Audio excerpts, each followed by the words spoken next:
Because here I am sitting there as a parent watching a perfectly healthy child be destroyed. And there's nothing I can do but sit on the sideline and, according to Justice Bowden at the time, cheer it on. I could only affirm or get thrown in jail. For the past 11 months, Canadian father Robert Hoogland's now 15-year-old daughter has been receiving testosterone injections by court order. The process began in late February of last year when Justice Bowden of the British Columbia Supreme Court ruled that the then 14-year-old girl should be medically transitioned to a boy regardless of the wishes of either of her parents. While the girl's mother was willing to cooperate, her father was distraught. This will not change her DNA. She will not become a boy. It can lead to increased heart disease and other risks of that nature, different types of cancers. Because they're going to be stopping her puberty, her bone density will stop right where it is. And I kept saying, no, this is not going to happen. I'm not consenting. According to the courts, however, Rob's consent wasn't relevant. In fact, Justice Bowden went one step further, declaring that Rob and his wife had to affirm their daughter's new gender identity.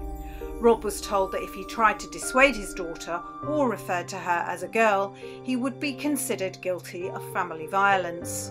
The night of the ruling, Rob granted an interview to The Federalist, lamenting the state-sponsored transition of his mentally vulnerable daughter. He also pointed out that his daughter was biologically a girl and would simply have her health impaired by high-dosage testosterone. The interview infuriated the BC Supreme Court. A few weeks later, Justice Francesca Mazzari convicted Rob of family violence for using female pronouns. To make sure Rob didn't refer to his daughter as a girl again, Mazzari signed a protection order authorising the police to immediately arrest Rob without warrant if he was caught referring to his daughter as a girl or with female pronouns. And even in the Mazzari ruling, I mean, it said that I could only think thoughts that were contrary to what the Bowden ruling was. The court was gracious enough to say that they could not police my thoughts, essentially, but everything else they could.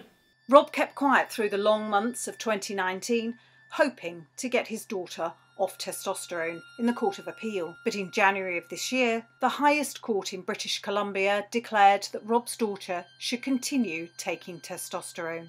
It also placed a conduct order on Rob, demanding that he continue to acknowledge and refer to his daughter as male and employ male pronouns. They've now created a delusion, and then they're forcing parents like myself to have to live in this delusion. And then what happens when the bubble explodes and the delusion ends? She can never go back to being a girl. I mean, she'll always be a girl, but she can never go back to being a girl in a healthy body that she should have had. Right? She's going to forever have a lower voice. She'll forever have to shave because of facial hair. She won't be able to have children. She won't have a family. These kids don't even understand what this stuff means. What kid who's 13 is thinking about a family and having children? Not many.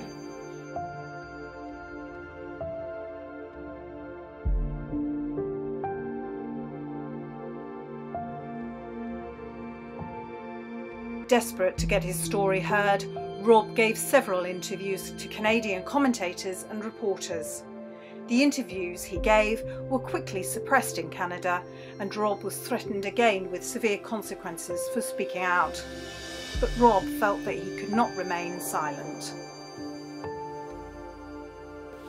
You know, what kind of father would I be if, let's say in 5-10 years, my daughter is detransitioning and she turns to me and says, you know, Dad or Mom, like, why did none of you do anything to stop this? I was a child. Like, none of you stuck your neck out for me back then. You just let me do it because I was an immature kid thinking this was something great. Where were you on that one?